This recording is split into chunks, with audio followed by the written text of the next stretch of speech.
बिस्मिल्लाहिर्रहमानिर्रहीम। अस्सलाम वालेकुम। ये है हमारी किताब मताल इस्लाम जमात दोम, सफ़ा नंबर 18। मश्क है जायज़ा, सबक नंबर है 4। नंबर अलिफ है कुरान मजीद किस महीने में नाजिल हुआ। बे है कुरान मजीद का एक हरफ पढ़ने पर कितनी नेकियां मिलती हैं। जीम है कुरान मजीद की सबसे बड़ी सूरत और छोटी सूरत का नाम बताएं। तो इन तीनों सवालात के जवाबात के लिए आप सब स्टूडेंट्स अपने नोट्स ओपन करें। यहाँ पे देखें टू क्लास जायज़ा और ये सबक नंबर 4 है।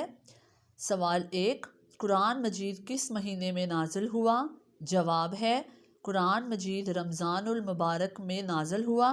सवाल नंबर 2, कुरान मजीद का एक हरफ पढ़ने पर कितनी नेकियां मिलती हैं। जिसका जवाब है कुरान मजीद का एक हरफ पढ़ने पर 10 नेकियां मिलती हैं। सवाल नंबर 3, कुरान मजीद की सबसे बड़ी सूरत और छोटी सूरत का नाम बताएं। जिसका जवाब है कुरान मजीद की सबसे बड़ी सूरत का नाम सूरत बकरा और सबसे छोटी सूरत का नाम सूरत कौसर है। तो टू क्लास ये था आज आपका काम, सबक नंबर 4। इसकी मश्क आज हमने की है जायज़ा और जायज़ा में हमने किए हैं सवाल नंबर 1, 2 और 3। आप सब स्टूडेंट्स ने इन तीनों सवालात को अपनी नोटबुक्स में भी लिखना है और फिर इसको याद करके रजिस्टर पे इसकी प्रैक्टिस भी करनी है।